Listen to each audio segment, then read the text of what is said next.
السلام علیکم ورحمۃ اللہ وبرکاتہ۔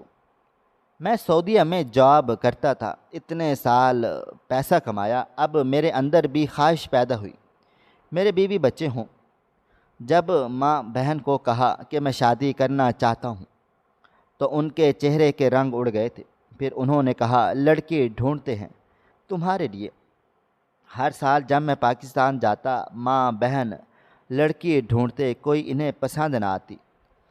حالانکہ میری عمر بھی اب کافی ہو گئی تھی، میرا خاص معیار نہیں تھا۔ تب مجھے میری بھانجی نے بتایا، اماں نانی آپ کی شادی کبھی نہیں کریں گے۔ حقیقت جان کر سخت غصہ آیا اور اگلے دن میں اپنے محلے کی ایک نوجوان بیوہ عورت سے نکاح کر کے امی کے پاس لایا تو امی، میں اپنی 4 بہنوں کا اکلوتا بھائی تھا۔ میں ابھی میٹرک میں ہی تھا کہ میرے والد کا ہارٹ اٹیک سے انتقال ہو گیا تھا۔ وہ زندگی کے دن ہم پر بہت بھاری گزرے، ایسا لگا جیسے والد کے ساتھ ساتھ ہماری زندگی کی تمام خوشیاں بھی ہم سے رخصت ہو گئیں۔ ہمارے گھر میں کمانے والے صرف میرے والد محترم ہی تھے، جو ایک فیکٹری میں کام کرتے تھے اور اسی سے ہمارا گھر چل رہا تھا۔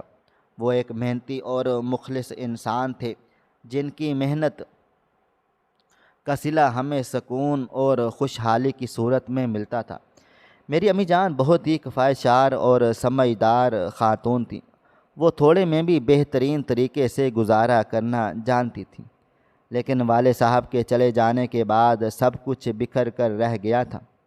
شروع کے 2-3 ماہ تو فیکٹری والوں نے ہماری مالی مدد کی، لیکن یہ امداد آخر کب تک چلتی؟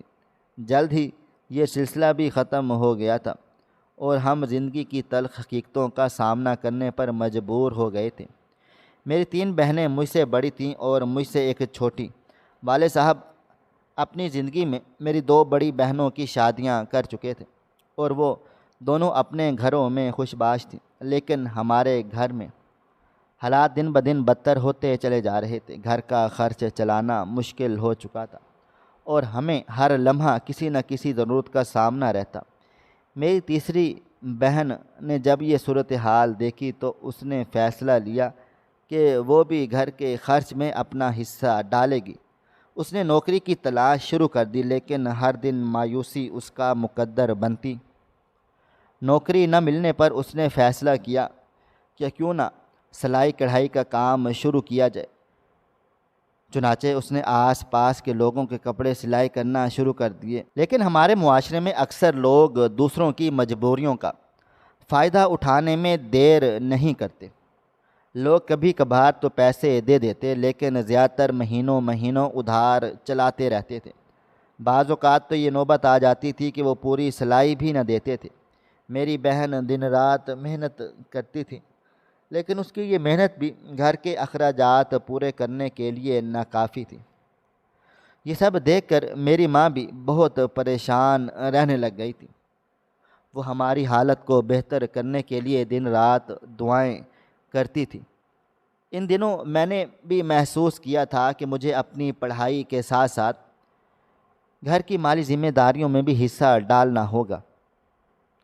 ان مشکلات نے ہمیں مزید مضبوط اور صابر بننے کا سبق دیا تھا، لیکن ہر دن ایک نئے امتحان کا سامنا ہوتا تھا۔ اگلے دن میں نے اپنے والد کی فیکٹری کا رخ کر لیا۔ وہاں جا کر دل بہت بوجھل تھا، کیونکہ یہ وہ جگہ تھی جہاں میرے والد نے اپنی ساری زندگی کی محنت صرف کی تھی۔ میرے والد ایک ایماندار اور اصول پسند انسان تھے۔ انہوں نے کبھی بھی اپنے کام میں کوتاہی نہیں کی اور نہ ہی کبھی کوئی دھوکہ دیا۔ ان کی محنت اور دیانت داری کی وجہ سے لوگ ان کی بہت زیادہ عزت کیا کرتے تھے۔ یہ وہی خوبی تھی جس نے مجھے جلد ہی اس فیکٹری میں ملازمت دلوا دی۔ جب میں نے گھر جا کر امی کو یہ خوشخبری سنا دی کہ مجھے والد صاحب والی فیکٹری میں نوکری مل گئی ہے، تو وہ خوش ہونے کی بجائے آنکھوں میں آنسو لیے رو پڑی تھی۔ ان کے آنسو میرے دل پر جیسے کسی نے ضرب لگائی ہو۔ وہ کہنے لگی، بیٹا، تمہارے ابو کی اور میری ہمیشہ سے یہ خواہش رہی تھی کہ تمہیں پڑھا لکھا کر ایک بڑا عظیم انسان بنائیں، لیکن قسمت کو شاید یہ سب منظور نہ تھا۔ اب حالات ایسے ہیں کہ ہمیں یہ فیصلہ کرنا پڑا۔ ان کی بات سن کر میرا دل بھر آیا تھا، لیکن میں نے ان کے ہاتھ تھام کر تسلی دی۔ امی، فکر نہ کریں، جو ہماری قسمت میں ہے وہ ہمیں ضرور ملے گا۔ محنت کرنا ہمارا فرض ہے اور اللہ تعالیٰ بہتر کرے گا۔ اگلے دن میں نے فیکٹری جانا شروع کر دیا تھا۔ میرے دل میں ایک عزم تھا کہ حالات چاہے جیسے بھی ہوں میں ہار نہیں مانوں گا۔ اسی دوران امی جان نے بھی گھر بیٹھ کر سلائی کا کام شروع کر دیا تاکہ گھر کے اخراجات میں کچھ مدد ہو سکے۔ ہم نے اپنی چھوٹی بہن کو دوبارہ اسکول بھیجنا شروع کر دیا اور اس کے چہرے کی خوشی دیکھ کر دل کو سکون ملتا تھا۔ یوں دن بدن ہمارے حالات کچھ بہتر ہونے لگ گئے تھے۔ فیکٹری کے کام کے ساتھ ساتھ میں نے اپنی میٹرک کی تیاری بھی جاری رکھی تھی۔ یہ بالکل آسان کام نہیں تھا، لیکن امی اور بہن کی قربانیاں دیکھ کر مجھے حوصلہ ملتا تھا۔ راتوں کو دیر تک جا کر پڑھائی کرتا اور دن بھر فیکٹری میں کام کاج کیا کرتا۔ 3 ماہ کے بعد جب میٹرک کے امتحانات کا نتیجہ آیا تو میرے نمبر بہت زیادہ اچھے تو نہ تھے، لیکن میں خوب جانتا تھا کہ میں نے بھرپور اپنی کوشش کی تھی۔ امی جان نے میرے کندھے پر ہاتھ رکھا اور کہا، بیٹا، تمہارے حالات دیکھ کر مجھے تم پر فخر ہے، ناز ہے۔ تم یوں مایوس مت ہونا۔ تو میں نے کہا، جی امی جان۔ دن اسی طرح سے گزرتے رہے۔ ہمارے گھر کا ماحول بے حد خاموش اور سوگوار رہتا تھا۔ ابو جان کے جانے کے بعد ہر دن جیسے ہمارے لیے ایک نیا امتحان تھا۔ مالی حالات بدتر ہو چکے تھے، لیکن ماں نے ہمت نہیں ہاری۔ وہ اپنے آنسو چھپا کر ہمیں دلاسا دیتی تھی اور میں دن رات محنت کرتا تھا کہ گھر کا چولہا جلتا رہے۔ اسی دوران ایک دن ہمارے محلے کے چاچا شبیر، جو سعودی عرب میں کام کاج کرتے تھے، وہ واپس آئے اور ابو جان کے قریبی دوست تھے، اور جب انہیں ابو جان کے انتقال کی خبر ملی تو وہ تعزیت کے لیے ہمارے گھر چلے آئے تھے۔ ان کی آمد ہمارے گھر میں ایک امید کی کرن بن کر آئی تھی۔ انہوں نے میری حالت دیکھی اور ماں سے پوچھا، یہ کیا کرتا ہے؟ ماں نے گہری سانس لے کر جواب دیا، یہ اپنی ابو والی فیکٹری میں کام کرنے لگا ہے، لیکن حالات بہت مشکل ہیں۔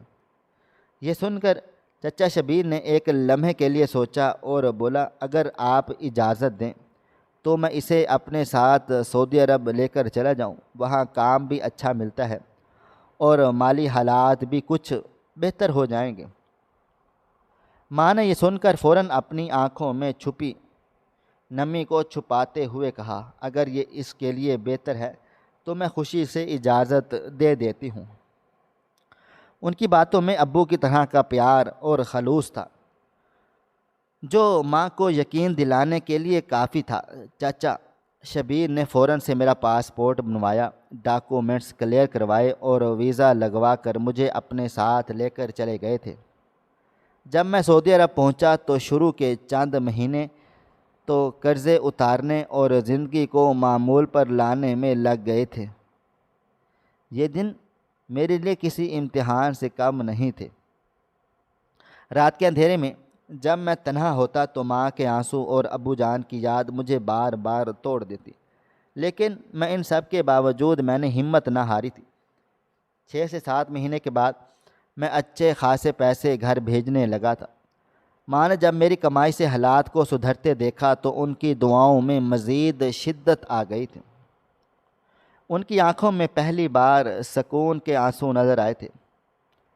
اب گھر میں مالی پریشانیاں ختم ہو چکی تھیں۔ ماں نے میری بڑی بہن کا رشتہ ڈھونڈنا شروع کر دیا۔ انہوں نے ایک اچھے گھرانے میں اس کا رشتہ طے کر ڈالا تھا اور بہت دھوم دھام سے اس کی شادی کر ڈالی۔ اس دن ماں نے مجھے کہا، بیٹا، آج اگر تمہارے ابو زندہ ہوتے تو وہ تم پر فخر کرتے کہ تم نے ہماری زندگی میں روشنی واپس لا دی ہے۔ یہ سن کر میری آنکھوں سے آنسو بہنے لگ گئے تھے، لیکن ان آنسوؤں میں خوشی بھی تھی اور ابو جان کی کمی کا احساس بھی۔ میں تو اپنی آپی کی شادی پر آیا، لیکن چھٹی کم ہونے کی وجہ سے جلد ہی واپس چلا گیا تھا۔ اب ہمارے مالی حالات بہت بہتر ہو چکے تھے۔ امی جان نے اپنا نیا گھر بھی بنوا لیا تھا جو کہ بہت ہی خوبصورت اور شاندار تھا۔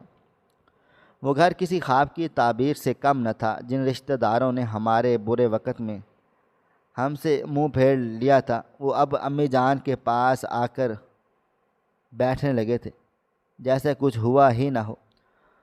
ان کا رویہ ایسا تھا کہ گویا کبھی ہم سے کوئی تعلق توڑا ہی نہ ہو۔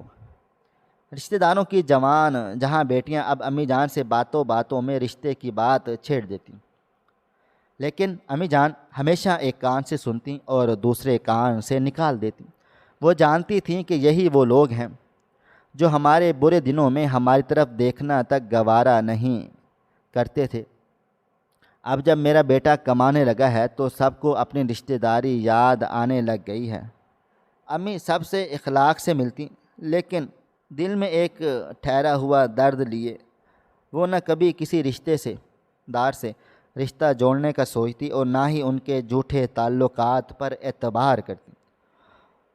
اور کئی لوگ، یہاں تک کہ کئی رشتہ داروں نے بھی میری بہن کا رشتہ مانگا تھا، لیکن میری امی جان نے ہر بار منع کر دیا۔ وہ کہتی ابھی وہ پڑھ لکھ رہی ہے، جب پڑھ لکھ کر جائے گی تو دیکھیں گے، اور ویسے بھی اس کا بھائی نہیں مانتا۔ یوں وہ ان لوگوں کو ٹال دیتی تھی۔ میری بہن نے جب اپنی تعلیم مکمل کی تو امی جان نے اس کا رشتہ غیروں میں ڈھونڈ کر اس کی شادی کر دی۔ جب میری بہن کی شادی ہوئی تو کئی رشتہ داروں نے منہ بنا لیا تھا، مگر میری امی جان کو کسی کی کوئی پرواہ ہی نہیں تھی۔ ان سب کے لیے بھی اولاد کی خوشی سب سے بڑھ کر تھی۔ سب بہنیں اپنے اپنے گھروں میں خوش باش تھیں اور میں ہر سال اپنی ماں سے ملنے آتا۔ میری امی ہمیشہ مطمئن اور سکون میں دکھائی دیتی۔ پھر ہماری زندگی میں دوبارہ قیامت اس وقت ٹوٹی جب بڑی بہن بیوہ ہو گئی۔ عدت پوری ہونے کے بعد اس کے سسرال والوں نے اسے اور اس کی بیٹی کو گھر سے نکال دیا۔ ان کا کہنا تھا کہ اب تم اپنی ماں کے گھر جا کر رہو، ہمیں زیادہ بیٹا نہیں ملا تو تم بھی کوئی رشتہ دار نہیں ہو، تم سے بھی کوئی رشتہ نہیں ہے۔ یہ جملے میری بہن کے دل کو چیر گئے تھے۔ وہ رو رو کر بے حال ہو گئی تھی۔ جب وہ ہمارے پاس آئی تو میں نے اس کے آنسو صاف کرتے ہوئے کہا تم کیوں رو رہی ہو؟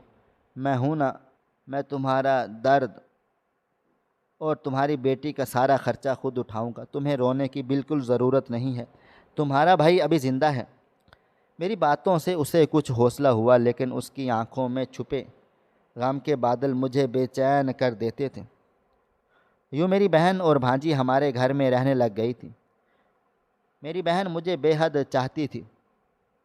میں جب بھی پاکستان جاتا اپنی امی اور بہن سے ملنے تو وہ خوشی سے نہال ہو جاتی۔ اس کی خوشی ایسی ہوتی تھی گویا اسے دنیا جہاں کی خوشیاں مل گئی ہوں۔ اس کے تو زمین پاؤں پر ٹکتے ہی نہ تھے۔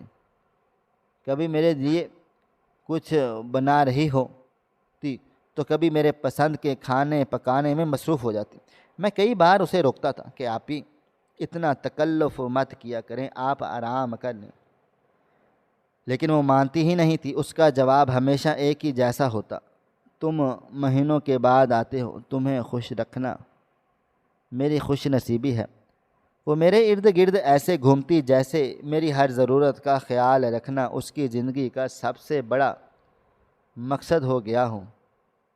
اس کی آنکھوں کی چمک، اس کے چہرے کی مسکراہٹ اور اس کا وہ انداز جو صرف میری خوشی کے لیے ہوتا تھا مجھے اندر تک سکون دے جاتا۔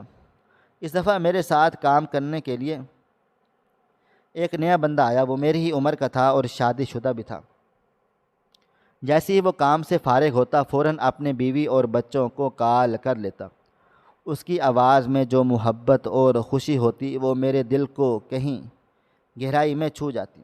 میں اسے دیکھتا اور سوچتا یہ کیسا سکون ہے جو اسے اپنی بیوی اور بچوں سے بات کر کے ملتا ہے۔ اس کی یہ عادت میرے دل میں خلا سا بھرنے لگ گئی تھی۔ مجھے بھی اشتیاق ہوا تھا کہ کاش کوئی میری زندگی میں بھی ہو، میرا اتنا انتظار کرے، جس کے لیے میرا وجود اتنا اہم ہو کہ میرے بغیر اس کا کبھی دل ہی نہ لگے۔ ایک دن میں نے خود سے کہا کہ مجھے بھی اب شادی کر لینی چاہیے۔ میں بھی تو وہ خوشی محسوس کرنا چاہتا ہوں جو وہ محسوس کرتا ہے۔ یہ خیال میرے دل میں گھر کر گیا تھا۔ میں نے فیصلہ کر لیا تھا کہ اس سال جب پاکستان جاؤں گی تو اپنی امی سے بات کروں گا، ان سے اپنی خواہش کا اظہار کروں گا۔ میں نے یہ سوچ کر اپنے ذہن میں مضبوطی سے بات بٹھا لی اور دن گننے شروع کر دیے۔ پاکستان جانے کی آس امید نے میرے دل میں ایک عجیب سی خوشی بھر ڈالی تھی۔ اب ہر دن ایک نئے خواب کی صورت میری آنکھوں کے سامنے آ جاتا۔ میں تصور کرتا کہ میری بیوی بھی میرے فون کا اسی طرح سے انتظار کرے گی جیسے وہ اپنے شوہر کی کال کا کیا کرتی ہے۔ میرے دل میں ایک عجیب سی بے چینی اور سکون کا امتزاج تھا۔ جب چھٹی ملی اور میں پاکستان جانے کے لیے نکلا تو میری خوشی کا کوئی بھی ٹھکانہ نہیں تھا، کیونکہ اس بار میرے دل میں ایک اور خواہش بھی پیدا پل پوس رہی تھی۔ یہ سفر پہلے سے مختلف تھا۔ یہ نہ صرف گھر والوں سے ملنے کا تھا بلکہ اپنی زندگی میں ایک نیا باب شروع کرنے کی آس امید تھی۔ پاکستان پہنچنے کے بعد چند دن تو دعوتوں، ملاقاتوں اور مہمان نوازی میں ہی گزر گئے تھے، لیکن ایک دن میں اپنی امی اور بہن کے پاس بیٹھا ہوا تھا، دل میں ایک خواہش چھپائے۔ میں نے جھجکتے ہوئے کہا، امی، اب میری خواہش ہے کہ میری بھی شادی ہو جائے، میرے بھی ایک بیوی ہو اور بچے ہوں جنہیں دیکھ کر مجھے سکون مل جائے۔ میری بات سنتے ہی امی اور بہن کے چہرے کا رنگ بدل گیا تھا۔ ان کی آنکھوں میں چھپی پریشانی مجھے کچھ لمحوں کے لیے چونکا سی گئی، لیکن انہوں نے فوراً اپنی کیفیت سنبھال لی تھی۔ میری بہن ہلکا سا مسکرا کر بولی، ٹھیک ہے، ہم لڑکی ڈھونڈیں گے، جیسے ہی کوئی اچھی لڑکی ملی ہم تمہارا رشتہ طے کر دیں گے۔ میں نے ہاں میں سر ہلا دیا اور خاموشی سے اپنے کمرے میں چلا گیا تھا، لیکن دل ہی دل میں کچھ عجیب و غریب سا محسوس ہو رہا تھا۔ مجھے سمجھ ہی نہیں آ رہی تھی کہ میری بات پر اس کی پریشانی کی کیا وجہ ہو سکتی ہے۔ اگلے چند دنوں میں امی اور بہن نے کئی رشتے والوں سے بات چیت کی۔ وہ کئی بار خود بھی لڑکیوں کے گھر جا کر انہیں دیکھا، لیکن ہر بار یہی کہتی، کوئی بھی مناسب نہیں لگ رہی۔ یہ سب مجھے عجیب لگتا کیونکہ میرا خاص کوئی معیار تو تھا ہی نہیں۔ میری خواہش صرف ایک محبت بھری زندگی تھی، لیکن امی اور بہن کی خاموش پریشانی میرے دل کو الجھا رہی تھی۔ میں نے خود کو تسلی دی کہ شاید وہ میرے لیے بہترین کا انتخاب کرنا چاہتی ہیں، لیکن وقت گزرتا چلا گیا اور میری چھٹی ختم ہو گئی تھی۔ اس سال بھی میں بغیر شادی کے سعودی عرب واپس کو لوٹ گیا تھا۔ دل میں ایک عجیب سا خیالی پن تھا کہ جیسے کوئی ادھورا خواب ادھورا رہ گیا ہو، اور سعودی عرب واپس جا کر میں بھی اس بات کو بھلا نہ سکا تھا۔ میں نے کئی بار فون پر امی جان سے پوچھا، امی کوئی لڑکی پسند آئی کہ نہیں؟ وہ ہر بار کسی نہ کسی بہانے سے مجھے ٹال دیتی تھی۔ کبھی کہتی تم فکر نہ کرو، دیکھ رہے ہیں، کبھی کہتی ابھی تک کوئی مناسب نہیں ملی۔ ان کے بہانے میرے دل میں مزید الجھن پیدا کر دیتے تھے۔ آخر کار میں نے سوال پوچھنا ہی چھوڑ دیا تھا۔ روز روز یہی بات کرتے رہنا مجھے مناسب نہیں لگا تھا۔ میں سوچتا کہ کہیں امی اور بہن یہ نہ سوچیں کہ میں ان پر دباؤ ڈال رہا ہوں، لیکن دل میں ایک خلش سی رہ گئی تھی۔ اب میرے دل نے فیصلہ کر لیا تھا کہ میں خود سے عہد کر لیا کہ اگلی بار جب پاکستان جاؤں گا تو شادی کر کے ہی واپس آؤں گا۔ اور میری امی اور بہن تو جیسے مطمئن سی ہو گئی تھی، لیکن جب میں چھٹی پہ گھر آیا تو میں نے ایک بار پھر اپنی شادی کی بات چھیڑ دی۔ امی جان چڑ گئی تھی اور کہا، کیا شادی لگا رکھی ہے؟ جب کوئی اچھی خوبصورت لڑکی ملے گی تو کر دیں گے۔ میں چپ چاپ کر کے اٹھ کر اپنے کمرے میں آ گیا تھا، اور میرے پیچھے ہی میری بھانجی نے میری امی اور بہن کو شادی کے معاملے میں کافی عرصے سے مطمئن پایا، تو مجھے لگا شاید اب میرے لیے واقعی وہ کوئی اچھا فیصلہ کر لیں گی۔ لیکن جب اس بار میں چھٹی پر آیا تو میں نے ایک بار پھر سے اپنی شادی کا ذکر کر دیا۔ میری امی غصے سے بول پڑیں، کیا شادی لگا کر رکھی ہوئی ہے؟ جب کوئی اچھی اور خوبصورت لڑکی مل جائے گی تو کر دیں گے تمہاری شادی۔ ان کے لہجے کی تلخی نے میرے دل کو توڑ ڈالا تھا۔ میں خاموشی سے اپنے کمرے میں چلا گیا۔ میرا دل غم اور غصے کی شدت سے بھرا ہوا تھا۔ کیا میری خواہش اتنی معمولی تھی کہ اسے یوں نظر انداز کیا جا رہا تھا؟ کچھ دیر کے بعد میری بھانجی میرے کمرے میں آ گئی۔ وہ ہمیشہ کی طرح پہلے ادھر ادھر کی باتیں کرنے لگ گئی، لیکن اس بار اس کے چہرے پر کچھ جھجک تھی۔ پھر وہ اچانک سے بولی، رازدانہ لہجے میں بولی، ماموں، آپ کی نانو، امی اور مما آپ کی شادی نہیں ہونے دیں گی۔ اس کی باتیں سن کر میں سکتے میں چلا آیا۔ میں نے حیرانگی سے پوچھا، کیوں؟ اس نے دھیمی آواز میں کہا، کیونکہ میں نے انہیں باتیں کرتے سنا تھا کہ وہ کہہ رہی تھیں کہ ماموں کو بس بہانے ڈالتے رہیں گے لیکن ان کی شادی نہیں کریں گے۔ یہ سن کر میرے دل میں جیسے آگ لگ گئی تھی۔ میرے برسوں کی محنت، قربانی اور ان کے لیے دی گئی سہولتوں کا یہی صلہ ملا تھا۔ میں نے اپنی زندگی کے بہترین سال ان لوگوں کے لیے گزار دیے اور یہ میری ایک خواہش بھی پوری نہیں کر سکتے۔ میری بھانجی، جو شاید میری حالت سمجھ چکی تھی، کچھ دیر خاموشی سے بیٹھی رہی اور پھر کمرے سے چلی گئی تھی۔ لیکن میں اندر ہی اندر ٹوٹ چکا تھا۔ میرا غصہ اور دکھ اتنا شدید تھا کہ مجھے لگ رہا تھا کہ میں کسی بھی لمحے پھٹ پڑوں گا۔ میں نے اسی وقت فیصلہ کر لیا تھا کہ اگر اس بار میری چھٹی کے دوران انہوں نے کوئی لڑکی نہ ڈھونڈی تو میں خود اپنی شادی کا انتظام کر لوں گا، چاہے کچھ بھی ہو جائے۔ میں اس بات کا مزید انتظار نہیں کر سکتا تھا۔ میرا دل بغاوت پر آمادہ ہو چکا تھا، وہی دل جو ہمیشہ اپنی ماں اور بہن کی رضا کے آگے جھکتا چلا آیا تھا، آج سخت ہو چکا تھا۔ میں نے زندگی بھر ان کے لیے خود کو قربان کر دیا تھا، لیکن اب میری ایک خواہش کا یہ حال۔ میرا دل اندر ہی اندر چیخ چلا رہا تھا، لیکن باہر سے میں مکمل خاموش تھا۔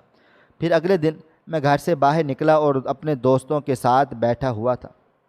ایک دوست نے باتوں باتوں میں کہا کہ فلاں کی لڑکی کی کچھ دن پہلے شادی ہوئی تھی، لیکن بیچاری بیوہ ہو گئی ہے اور اب وہ شادی اپنے ماں باپ کے گھر رہ رہی ہے، لیکن اس کا باپ اسے جینے نہیں دیتے اور اس کے والدین اس کے رشتے کے لیے بہت زیادہ پریشان ہیں۔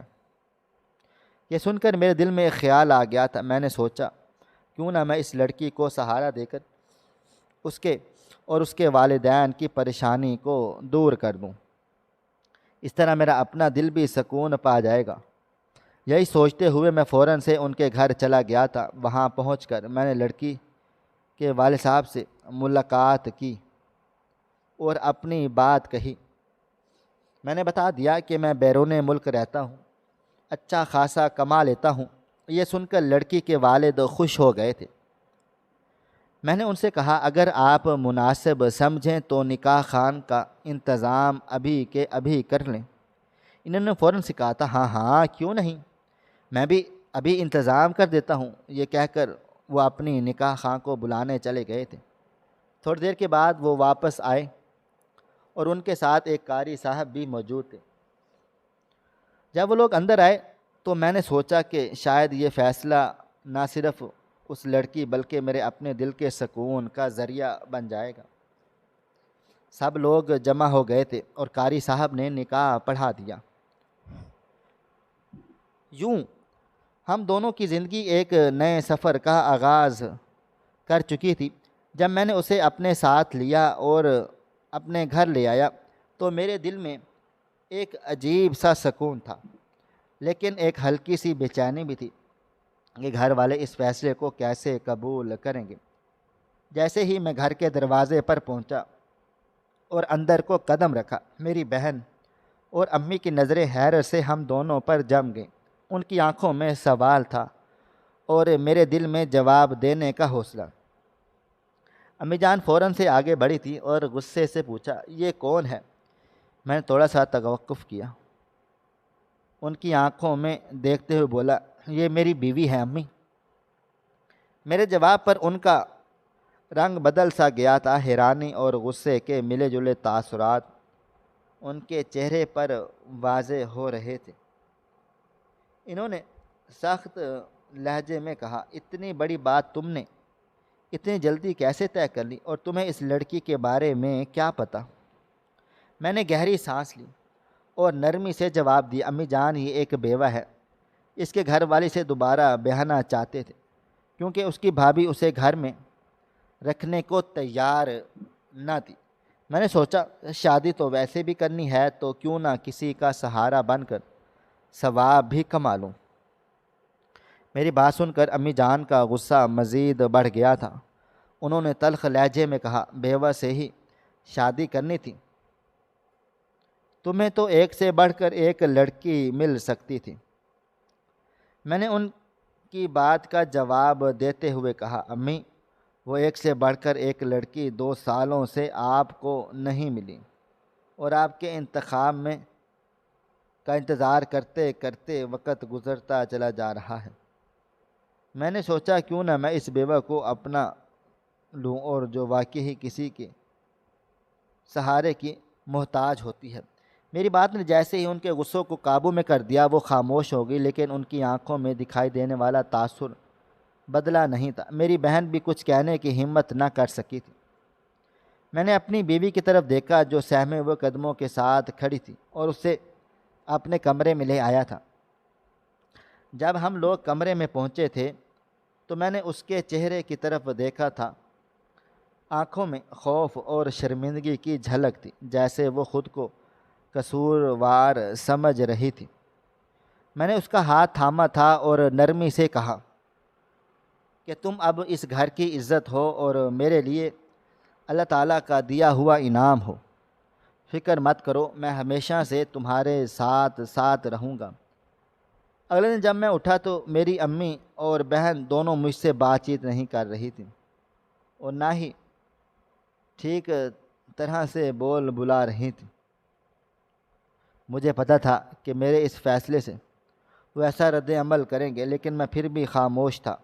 میری امی نے جب میری بیوی سے کہا، چلو اب آ ہی گئی ہو تو یہ گھر کا سارا کام کاج تم کرو گی، اور ابھی امی آگے کچھ اور کہنے والی تھی تو میں نے فوراً سے ان کی بات کاٹتے ہوئے کہا کہ اگر آپ لوگ اسے عزت نہیں دیں گے یا پیار نہیں کریں گی تو میں اسے اپنے ساتھ ہی لے کر چلا جاؤں گا۔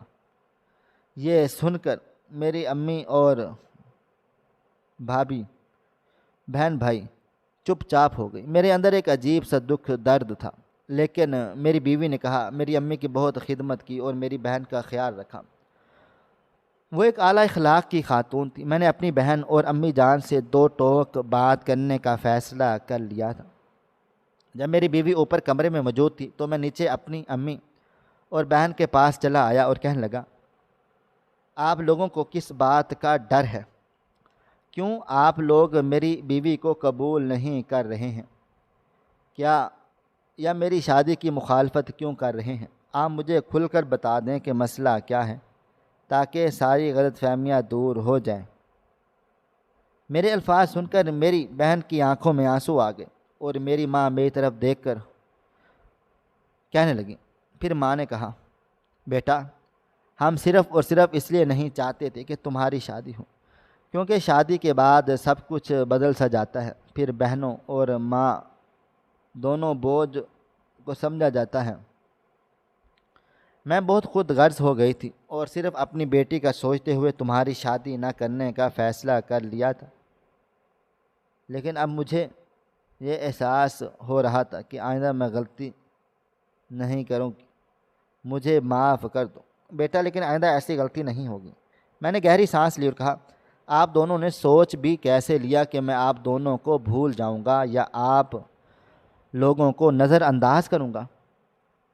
آج میں جس مقام پر ہوں وہ آپ کی محبت قربانیوں کی بدولت ہی تو ہے۔ میں کبھی بھی اپنی بیوی کو آپ لوگوں پر فوقیت نہیں دوں گا، لیکن اس کے ساتھ ناانصافی بھی ہرگز بھی برداشت نہیں کروں گا۔ اور وہ اس طرح اس گھر میں میرے ساتھ میرے بھروسے پر چلی آئی ہے، اگر یہ بھروسہ ہی ٹوٹ گیا تو وہ پھر کہاں چلی جائے گی؟ اگر آپ لوگوں نے اس کے ساتھ برا برتاؤ کیا تو وہ ٹوٹ جائے گی۔ اسے صرف اور صرف پیار کی ضرورت ہے، اور جب انسان کی عزت اور محبت چھین لی جاتی ہے تو وہ ٹوٹ کر بکھر جاتا ہے۔ اسے سنبھالنا بہت سب کی ذمہ داری ہوتا ہے، اور میں امید کرتا ہوں کہ آپ میری بات کو ضرور سمجھیں گے اور اس کے ساتھ ساتھ ناانصافی نہیں ہونے دیں گے، ہمیشہ سچ کا ساتھ دیں گی۔ اور ہاں، آپ لوگوں کو ایک وعدہ کرنا پڑے گا کہ آپ اسے دل سے قبول کر کے اس سے محبت دیں گے اور ایک بہو والی عزت دیں گے۔ وہ پہلے ہی بہت تکلیف میں تھی، کیونکہ اگر وہ یہاں سے ویسی غلطیوں کا سامنا کرنا پڑتا تو بیچاری کہاں چلی جائے گی۔ آپ کو ایک ماں بن کر اسے بیٹی بنانا پڑے گا۔ میرے الفاظ سن کر میری ماں کی آنکھوں میں نمی آ گئی تھی اور پھر وہ نرم آواز میں بولی، بیٹا مجھے معاف کر دو، آئندہ میں ایسی کوئی بھی غلطی نہیں کروں گی۔ میں نے کہا، امی جان آپ تو مجھے شرمندہ کر رہی ہیں، میرے معافی مانگنے کی کوئی ضرورت نہیں ہے، پلیز ایسا نہ کریں۔ پھر میری امی میری بیوی کے پاس چلی گئی اور کہا، بیٹی مجھے معاف کر دو، مگر میری بیوی نے فوراً سے ان کے ہاتھوں کو پکڑ کر کہا، نہیں آنٹی آپ ایسا نہ کریں، جیسے یہ اچانک سے مجھے لائے تھے تو ہر ماں ایسے ہی ریئیکٹ کرتی ہے۔ میری ماں نے اسے گلے سے لگا لیا اور کہا، بیٹی جب تمہاری شکل صاف ہو، دل صاف ہو تو میں تمہیں اپنی بیٹی کی طرح ہی چاہوں گی۔ لیکن میری بہن نے بھی اسے گلے سے لگا کر دل سے قبول کر لیا تھا۔ یہ سب کچھ ہوتا ہوا دیکھ کر میرے دل کو قرار آ گیا تھا، سکون مل گیا تھا۔ مجھے محسوس ہوا اب میں سکون سے واپس کو جا سکتا ہوں، کیونکہ اب سچ میں ہماری زندگی میں محبت اور سمجھوتا آ چکا تھا۔ میری بیوی نے میری والدہ کی بہت خدمت کی اور میری بہن کے ساتھ بھی کبھی بدتمیزی نہ کی۔ وہ دونوں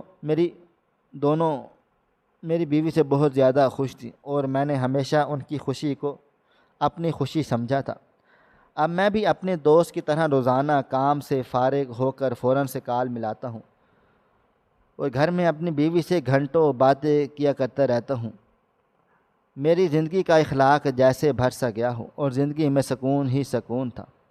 میری والدہ اور بہن میرے فیصلے پر بہت زیادہ خوش اور مطمئن تھی، اور اسی بات کا سکون مجھے بھی تھا۔ میری بیوی کی مسکراہٹ میں وہ سکون اور محبت تھی جو میں نے ہمیشہ چاہی تھی۔ ایک دوسرے کے ساتھ گزارے گئے لمحے، وہ لمحے جو میری زندگی کے سب سے خوبصورت لمحے بن چکے تھے۔ مل جل کر رہنے سے ہی گھر بنتے ہیں۔ جب ہم پر کوئی مصیبت آ جائے تو ہمیں چاہیے کہ ہم سب مل جل کر اس کا سامنا کریں اور صبر و تحمل کے ساتھ مل کر اس مشکل سے نمٹ لیں۔